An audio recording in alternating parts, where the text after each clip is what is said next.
అందరికీ నమస్కారం. అంటే ఒక నెల రోజుల క్రితం నట్టి అన్న ఆఫీసులోనే ఇక్కడే కూర్చొని నేను అన్న పెట్టడం జరిగింది. నేను అనుకున్న ఉద్దేశాలు కూడా జనాలకు త్వరగా వెళ్ళిపోయినాయి. ఆ రోజు కూడా అది ప్రతి వీడియో కూడా ఒక సంచలనం సృష్టించింది. మాట్లాడిన వీడియో ఆ రోజు నేను చెప్పాను, వేమిరెడ్డి గారు ఆయన సతీమణి ప్రశాంత్ రెడ్డి గారు అత్యధిక భారీ మెజారిటీతో నెల్లూరు గెలుస్తా అన్నాను. 2,50,000 ఆధిక్యంలో వేమిరెడ్డి గారు ఉన్నారు, 50,000 ఆధిక్యంలో ప్రశాంత్ రెడ్డి గారు ఉన్నారు. ఓవరాల్గా 165 సీట్లు టీడీపీ 175లో 165 సీట్లు ఆల్మోస్ట్ కైవసం చేసుకుంది. ఆధిక్యంలో కూడా ఉన్నాయి కొన్ని. సో ఈ 2-3 అటు ఇటు అయినా కూడా 162 కూడా అవకాశం ఉంది. నేను ఆ రోజు కూడా చెప్పాను, 145 నుంచి 160 సీట్లు టీడీపీ కూటమి కైవసం చేసుకుంటే కొన్ని వందల ఇంటర్వ్యూలో నేను చెప్పుకుంటాను. ఒకసారి మీరు చెక్ చేయండి. మొన్న కూడా ఆరామస్తానని అమ్ముడిపోయిన ఒక మనిషి చెప్పినప్పుడు కూడా నాకు తెలిసిన బంధువులు నా మనుషులు భయపడుతుంటే నేను వాళ్ళందరికీ ఒకే ఒక ధైర్యం ఇచ్చా, 145 నుంచి 160 సీట్లు. ఏంటి ఆ ధైర్యం అంటే, నేను నెల్లూరులో ఉన్నప్పుడు వేమిరెడ్డి గారితో తిరిగేటప్పుడు అన్ని రకాల ప్రజలని నేను విశ్లేషించి అడిగినప్పుడు నాకు అనిపించింది, గంజాయి రోడ్డు మీద అమ్మడం, ఆడవాళ్ళ చేత బూతులు తిట్టించడం, డ్రగ్స్ అమ్మడం, ఇసుక దందాలు, చదువు వచ్చిన వాళ్ళకేమో జాబులు లేకపోవడం, జాబ్ వచ్చిన వాళ్ళేమో ఈ ఐటీ పరిశ్రమలు ఇవన్నీ చూసి కూడా చంద్రబాబు నాయుడు గారు ఇష్టపడ్డం, ఇవన్నీ చూసుకున్న తర్వాత నేను ఆ రోజు చెప్పాను 150-160 సీట్లు కన్ఫామ్గా అంతమించే ఉంటే సంతోషంగా ఉంది. ఈరోజు పవన్ కళ్యాణ్ గారి యొక్క పూర్తి మద్దతుతో, ఆయన త్యాగంతో, ఆయన న్యాయంతో ఈరోజు చంద్రబాబు గారు అన్ని సీట్లు సంపాదించడం అనేది చిన్న చితక విషయం కాదు. పవన్ కళ్యాణ్ గారు ఆయన యొక్క పూర్తి మద్దతు, ఆయన ఆలోచనలు ఈరోజు 165 సీట్లు వచ్చేటట్టు చేశాయి. ఇది ఒకటి ఎత్తుకుంటే దాని తర్వాత ఇప్పుడు టీడీపీ ప్రభుత్వం ఫామ్ చేయబోతుంది. అన్నయ్య చెప్పినట్టు ఎవరైతే సజ్జల రామకృష్ణారెడ్డి అని గాడిద కొడుకున్నాడు, అదేవిధంగా వాళ్ళ కొడుకు డెకాయిట్ నా కొడుకు ఒకడు ఉంటాడు. ఎవరు మాట్లాడితే వాళ్ళ కూతుర్ల ఫోటోలు, అక్కల ఫోటోలు, చెల్లెళ్ళ ఫోటోలు మార్పింగ్ చేసి బట్టలు ఊడదీసి కామెంట్లు పెట్టే నా కొడుకు కూడా భార్గవ్ రెడ్డి ఉన్నాడు. వాడి మీద కూడా ఇమీడియట్లీ చర్య తీసుకోవాలని మనస్ఫూర్తిగా కోరుకుంటున్నాను. అది గవర్నమెంట్ పేపర్ మీద కూడా ఆడి పేరు ఉంది. ఈ సజ్జల రామకృష్ణారెడ్డి ఏ రోజు ప్రత్యక్ష రాజకీయాలు పాల్గొన్నాడు కాదు. ఈడు ప్రభుత్వ సలహాదారుడు, ఒకప్పుడు sub editor, chief editor, junior editor, Eenadu పత్రికలు కూడా చేస్తున్నాడు ఈ గాడిద కొడుకు కూడా. వీళ్ళందరూ బలోపేతం వల్ల ఈరోజు భార్గవ్ రెడ్డి, అవినాష్ రెడ్డి వీళ్ళందరి వల్ల కూడా ఒక బాబాయ్ అనే వ్యక్తి చనిపోయినాడు. 31 పెండింగ్ కేసులు ఉన్నాయి. ఖచ్చితంగా రేపు గవర్నమెంట్ ఫామ్ అయిన తర్వాత ఫస్ట్ చేసేది ఏంటంటే తిరుమల అకౌంట్. నేను ఫస్ట్ నుంచి చెప్తా ఉండా, తిరుమల వెంకన్నతో పెట్టుకున్న ఎవడైనా సరే నాశనం అయిపోతారు. ఫస్ట్ నుంచి చెప్తానే ఉన్నాను నేను చాలా గట్టిగా.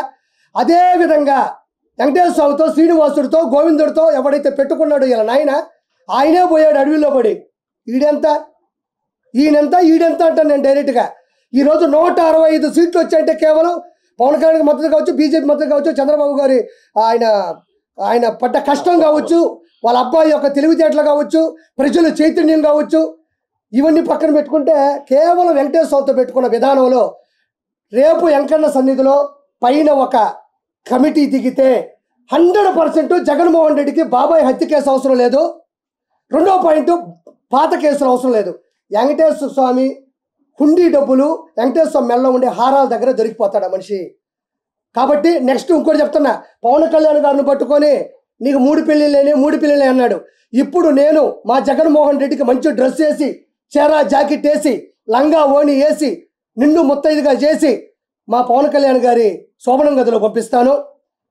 మంచి పన్నంటి బిడ్డని ఆయన ఇస్తే మా ఓడు కనీసం పవన్ కళ్యాణ్ గారి యొక్క తెలివితేటలైన ఆ బిడ్డ రూపాలని పెంచుకొని గాడిద కొడుకు అది నేర్చుకుంటాడని నేను మనస్ఫూర్తిగా కోరుకుంటున్నా. నిజంగా వెంకటేశ్వర స్వామి ఉన్నాడు, ఆ దేవుడు ఉన్నాడు. ఖచ్చితంగా ఇన్ని సీట్లు వచ్చాయంటే మాత్రం ఆంధ్రప్రదేశ్కి మంచి అభివృద్ధి వస్తుందని అర్థం. ప్రజల వ్యతిరేకత భయంకరంగా జరిగింది. ఫస్ట్ ఏం చెప్తున్నా, నెల్లూరులో 10కి 10 ఇంతవరకు భూమి మీద స్వాతంత్రం వచ్చిన తర్వాత ఆంధ్రప్రదేశ్లో నెల్లూరు జిల్లాలో ఎప్పుడు కూడా ఇన్ని సీట్లు రాలా, ఎంత అభివృద్ధి ఎప్పుడూ జరగలా. ఖచ్చితంగా వీళ్ళందరి మీద ఎక్కువ పెడతారు. ఎవరి దగ్గరైతే ముండల చేత బూతులు తిట్టించారో, ఎవరైతే బోరగడ్డలు పంచప్రభాకర్ కావచ్చు, ఆ తర్వాత ముండ శ్రీరెడ్డి కావచ్చు, దాని తర్వాత ఈ పోరంబోకు నా కొడుకు, ఈ డెకాయిట్ నా కొడుకు పోసాన కృష్ణమురళి గారు కావచ్చు, ఎవరిని పడితే వాళ్ళని చిరంజీవి గారు లాంటి పెద్ద మనుషులు తిట్టాడు. ఈరోజు ఏమైపోయాడు? మై హోమ్ పూజలో 4 ఫ్లోట్లు ఎక్కడికి వచ్చి గాడిద కొడుకి, వీడి గన్మేళ్ళు ఎక్కడి నుంచి వచ్చారు వీడికి? తర్వాత ఈ వేణు సామాన్ ఇంకో డెకాయిట్ నా కొడుకు గురించి చెప్పాను. ఈరోజు ఏదో వీడియో పెట్టాడు నా కొడుకు. నేను మొన్నే చెప్పాను, నా కొడక నువ్వు పిల్లకాయల జీవితాలతో ఆడుకో మాకు. సమంత గారి నాగ చైతన్య గారి ఎక్కడ పబ్బులో వినేసా నా కొడుకు జ్యోతిష్య రూపంలో చెప్తే అది జనాలు నమ్మి కొన్ని కోట్ల రూపాయలు పోగొట్టుకొని ఈ మెల్ల నా కొడుకు ఈరోజు చెప్పాడు నా తప్పు అయిపోయింది, నేను ఇంకా చేయను. ఈరోజు ఒప్పుకున్నాడు. ఎందుకు ఒప్పుకున్నాడు? నేను ఆ రోజే చెప్పేవాడు డెకాయిట్ నా కొడుకని. కాబట్టి పూర్తి చైతన్యం వచ్చింది. నా కుటుంబం మీద, నా వ్యాపారాల మీద, మా ఆవిడికి ఎన్ని బూతు మాటలు వచ్చేటివో, ఎన్ని ప్రైవేటు నెంబర్లు వచ్చేటివో, ఎన్ని పెడద్దరాలకి వచ్చే అర్థాలు వచ్చేటివో మీకు ఎవరికి తెలిసి చెప్పుకోవాలా. సౌరాత్రిలో డోర్లు కొట్టేవాళ్ళు, నేను వెళ్తా ఉంటే వెనక కత్తులు పట్టుకొని తిరిగిన సందర్భాలు ఉన్నాయి. తర్వాత నా వ్యాపారంలో నాకు వచ్చిన ఫ్రాంచైజీలు మొత్తం ఆపేయడం జరిగింది. రేపు అడ్వాన్స్ తీసుకుందామని లోపల ఈ రోజు ఆపేసిన సందర్భాలు ఉన్నాయి. నన్ను పట్టుకొని కొంతమంది నా కొడుకులు అన్నారు, వైసీపీ నా కొడుకులు, గొట్కా నా కొడుకులు, జూన్ 4 తర్వాత నీ పరిస్థితి ఏంటి అని అడిగారు. నా కొడకల్లారా, ఇప్పుడు మీ పరిస్థితి ఏంది? కిరా కార్పి అన్నీ వదులుకొనే రోడ్డు మీద నిలబడి ఆ రోజు ఇక్కడే ప్రెస్ మీట్ పెట్టాడు. మీలో ఒక్క నా కొడుకనే వైసీపీ నా కొడకలకి ఆర్పీలో మాట్లాడే దమ్ముందా? ఎవరైనా మాట్లాడగలరా? మీకు దమ్ముంటే నా కొడకల్లారా 4వ తారీఖు ఏంటన్నా, 4వ తారీఖు మీ ముందే ఉండ నా కొడకల్లారా. 165 సీట్లు 20 ఎంపీ సీట్లతో కిరా కార్పి ఈ రోజు నిలబడ్డాడు. ఒక కమిడియన్, ఒక చేపల పులుసు పెట్టుకున్న ఒక కిరా కార్పి. మీరు ఎంతమందికి దమ్ముందరా నా కొడకల్లారా? మినిమం చదువు కూడా చేత కాదు నా కొడకల్లారా. గొట్కాలు వేసుకునే నా కొడకల్లారా, గోండా నా కొడకల్లారా, పశువులు నా కొడకల్లారా, మృగాలు నా కొడకల్లారా, రండి నా కొడకల్లారా. ఇప్పుడు దిగుతున్నాడు, సరిగ్గా దిగినాడు పవన్ కళ్యాణ్. తట్టుకోగలరా? పప్పు పప్పు అన్నారు, దిగింది నిజమైన నిప్పు. ఆపుతారా? చంద్రబాబు నాయుడు గారు మీ వాడు ఏసీ బస్సులో నా కొడకల్లారా మేమంతా సిద్ధమని పెడితే చంద్రబాబు నాయుడు గారు 78 సంవత్సరాల వయసులో కాంప్యాన్లో 3 గంటలు లెక్కన రోజుకు 3 సభలు నడిపిన ఆయన చతురత ఎక్కడ? ఆయన చరిత్ర ఎక్కడ? మొహమీట పెట్టుకొని రాయి తగిలిందా వాడికి? ఇప్పుడు చూపిస్తా కొడకల్లారా. ఋషికొండలో ఉండే రాయి తగలుతుంది, 7 కొండల స్వామి కొండ మీద రాయి తగలుతుంది, కొడుకు కిడ్నీలో రాయి తగలుతుంది. ఎక్కడ పోతాడు? యాడే పోతాడు? ఈరోజు కొండలు అనేటివి ప్రకృతి వనరులు. అవి విశాఖపట్నానికి సముద్రం ఎంత అవసరమో కొండలు కూడా అంతే అవసరం. వాటిని సగం చేసి అక్కడ నువ్వు ప్యాలెస్ కట్టుకుంటావా? అక్కడ ఇల్లు కట్టుకుంటావా? వెంకటేశ్వర కొండ మీద ప్రసాదం లేకుండా చేస్తావా? వెంకటేశ్వర కొండ మీద అన్నం ఉడకుండా చేస్తావా? వెంకటేశ్వర కొండ మీద నువ్వు పౌను పొరాకులు, సిగరెట్లు, మటన్లు, చికెన్లు వండుకొని తింటావా? నువ్వు వండుకొని తినలేదా? నువ్వు లైవ్ డిటెక్ట్గా నేను మాట్లాడతా. నీ సడుగుళ్ళు, నీ మొన్న కొడుకులందరూ వెంకటేశ్వర కొండ మీద ఎన్ని ఆకృత్యాలు చేశారు. ఈ రోజు 1000 రూపాయల టికెట్లు సామాన్య మానవుడు గోయిందా గోయిందంటే పోతున్నారు. ఈ రోజు పైకి వెళ్తే సామాన్య మానవులకి నీళ్లు లేవు. ఒకప్పుడు చక్కటి మజ్జిగ, కాఫీ, చిన్న పిల్లకాయలకి వెంకటేశ్వర సన్నిధిలో కదా వెంకటేశ్వర ఒళ్ళో కూర్చున్నట్టు సాంబార్ రైసు, కార్డ్ రైసు.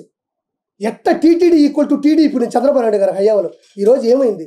ఈ గాడిద కొడుక్కి వెంకటేశ్వర అంటే నీకెందుకంత చులకన? ఈరోజు ఏమైంది నీ బతుకు? నీకు అపోజిషన్ లేకుండా చేసింది ఈ పొజిషన్. పోయి అడుక్కు తిను. నువ్వు ఆ సజ్జల రామకృష్ణారెడ్డి, ఆ భార్గవ్ రెడ్డి, నీ ఐపాక్ టీము వాడక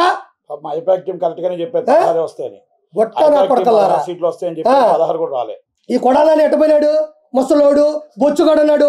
ఎరా బొచ్చుగా నా కొడక రారా, నువ్వు ఎక్కడ నువ్వు రా, నువ్వు ముందు మాట్లాడుతావు. నా కొడక తల దించుకొని ఈడు ఆ వలమనేసి గన్నవరవాడు తల దించుకొని పోతావు. ఏం సిగ్గు లేదా నా కొడకలారా? ఎలా ఓట్లేస్తారు అనుకున్నారా మీకు జనాలు? మీరు గంజాయి తీసుకుని అంత ఒక సీఎం క్యాండిడేట్ని ఒక ఎమ్మెల్యే క్యాండిడేట్ తిడతాడా? ఒకవేళ మాట్లాడాలంటే క్యాండిడేట్లు మాట్లాడుకోవాలా.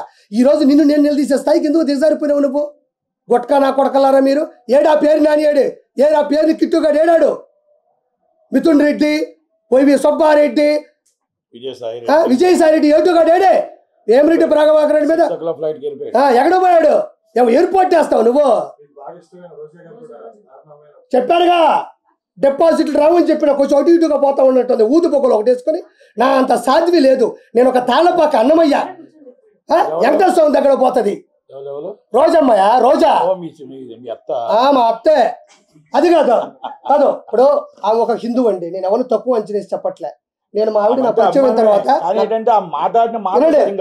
నాకు మా ఆవిడ పరిచయం తర్వాత ఫస్ట్ నేను తీసుకెళ్ళిందే నెల్లూరు దర్గాకి, కసుమూరు దర్గాకి. అంటే నాకు హిందూ ఆయన ఎందుకు ఇష్టం. నేను 2 సినిమాలకి కో డైరెక్టర్గా క్రిస్టియన్ మూవీకి చేశాను, సేవియర్ అని. ఇప్పుడు కూడా ఆర్పి నాయుడు అని ఉంటుంది చూడండి. అంటే నేనేదో కమ్మని చెప్పడం కదా, దాంట్లో ఆ పేరు ఉంటుందని చెప్తున్నా. ఆ మనిషి పైకి 30 బండ్లు 40 బండ్లు, ఈమె గన్మ్యాన్లు, ఈమె హోదా, ఈమె టింగు.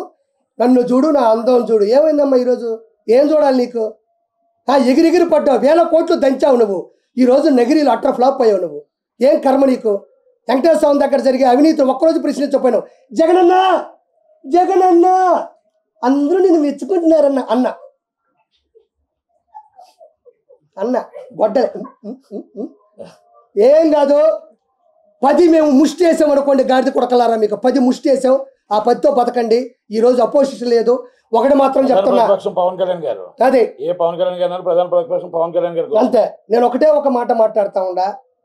ఫైనల్గా చంద్రబాబు నాయుడు గారి హయాంలో పవన్ కళ్యాణ్ గారి పూర్తి మద్దతుతో ఈరోజు ఈ గాడిద కొడుకు జగన్కి ఒకే ఒక మాట చెప్తా ఉండా. నేనేమి శ్రీరెడ్డిలా బరిదికిచ్చి చేతులు ఇట్టు పెట్టో నేను మాట్లాడలే. మా అమ్మ సాక్షిగా మీరు మొదలు పెట్టారు, నేను కొనసాగిస్తున్నాను అంతే. ఈరోజు మాట్లాడుతూ ఉండా. పవన్ కళ్యాణ్ గారు వైనాట్ 175 అన్నాడు. ఒరే గాడిద కొడక, ఇక్కడ వైనాట్ 21 అయిపోయింది. వైనాట్ 21 నీకు వచ్చిన 10 కన్నా 11 ఎక్కువ వచ్చిన ఆయనకి. నిలబెట్టిన 21ని మీరు తిడుతున్నా, కోట్ల రూపాయలు పోగొట్టుకున్నా, సినిమా లేకపోయినా, ఫినిష్ చేయలేకపోయినా నిలబడ్డ చరిత్ర అది. గాడిద కొడకలారా, డస్ట్బిన్ నా కొడకలారా. 21 వైనాట్ 21 అని ఆయన ఏ రోజు వల్ల, కానీ 21 వచ్చినాయి ఆడ. నీకు ఎన్ని వచ్చినాయి? 10. నాకు తెలిసి ఇంకా కొంచెం ముందుకు పోతా ఉంటే ఇంకో 3 పోయేటట్టున్నాయి గాడిద కొడుకు. మొత్తానికి గుర్తుపెట్టుకో, నేను ఇత్తలా తిడుతున్నాను అంటే ఎన్ని అగాత్యాలు వచ్చినాయో. అక్కడ తిడుతుంటే తిరగబడ్డ తమ్ముడిని చంపేసి నుంచి ఆవేశం వచ్చింది. ఇసుక దందాలు చేసి గుంటలు పోయి మొత్తం చెరువులన్నీ లోడేస్తే నాకు ఆవేశం వచ్చింది. వెంకటేశ్వర స్వామిని నాశనం చేస్తే నాకు ఈ ఆవేశం వచ్చింది. గంజాయిని నడి రోడ్ల మీద పట్టబగులు అమ్ముతుంటే నాకు ఈ ఆవేశం వచ్చింది. జగన్మోహన్ రెడ్డి ఉచ్చలాంటి ముందు తీసుకొచ్చి మిగతా వాళ్ళందరికీ అమ్ముతుంటే ఆంధ్రాలో నాకు ఈ ఆవేశం వచ్చింది. నా ఆవేశంలో నేను 100 అంట. ఓకే, నెక్స్ట్ నుంచి నట్టని చెప్పినట్టు సినీ ఇండస్ట్రీలో కూడా ఈ డకాయిట్ నా కొడుకు ఎవడైతే ఉన్నాడో, ఎవడీడు పోసానే పోరం పోక నా కొడుకు అంటాడు, గాడిద కొడుకాడు.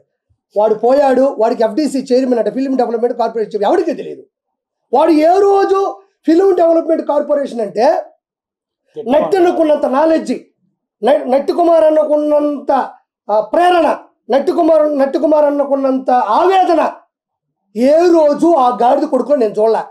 FDC చైర్మన్ అంటే, అయ్యా జగన్మోహన్ రెడ్డి గారు చిరంజీవి గారి ఇంటి ముందు ఇది చేద్దాం, లేకపోతే నాగార్జున గారితో పెట్టి కొంచెం వీళ్ళందరినీ నిధులు తీసుకొని ఒక ఇల్లు కట్టిద్దాం, లేకపోతే ఇంకోటి చేద్దాం, FNCC చేద్దాం, ఫిలిం ఛాంబర్ చేద్దాం, 24 క్రాఫ్ట్స్ ఉన్నాయి, వాటిని పైకి తీసుకొద్దాం సార్, రకరకాల సంఘాలు ఉన్నాయి, లేకపోతే నిరుపేద కళాకారులకు ఇల్లు పట్టాలు ఇద్దాం, లేదంటే నిరుపేద కళాకారులకు 24 గంటల భోజనం అని ఒక పథకం పెడదాం. పాపం ఆర్టిస్టులు కృష్ణానగర్లో భోజనం పెట్టి వదిలేసి చిరంజీవి గారు ఓడిపోయారు, పవన్ కళ్యాణ్ గెలవడు. చిరంజీవి గారు ఒరే బొచ్చుగా 21 వచ్చిన ఈ గాడిద కొడుకుడు చిలకలూరుపేటలో వీడికి ఏమొచ్చినాయి? వీడికి ఆ రోజుల్లో డిపాజిట్ రాని గాడిద కొడక. ఈరోజు పవన్ కళ్యాణ్ గారు స్థాయి మీద గాడిద కొడకలారా తిట్టారు. ఈరోజు ఒక చరిత్ర అయిపోయినాయి ఆ తిట్లోని కలిపి. కాబట్టి ఇంత గొప్ప విజయాన్ని అందించిన ప్రజలందరికీ నేను వాళ్ళ పాదాల మీద పడి నా నమస్కారాలు తెలియజేసుకుంటూ, నేను మీ కిరాకార్పిని. జై చంద్రబాబు, జై పవన్ కళ్యాణ్, జై బీజేపీ, జై లోకేష్ బాబు.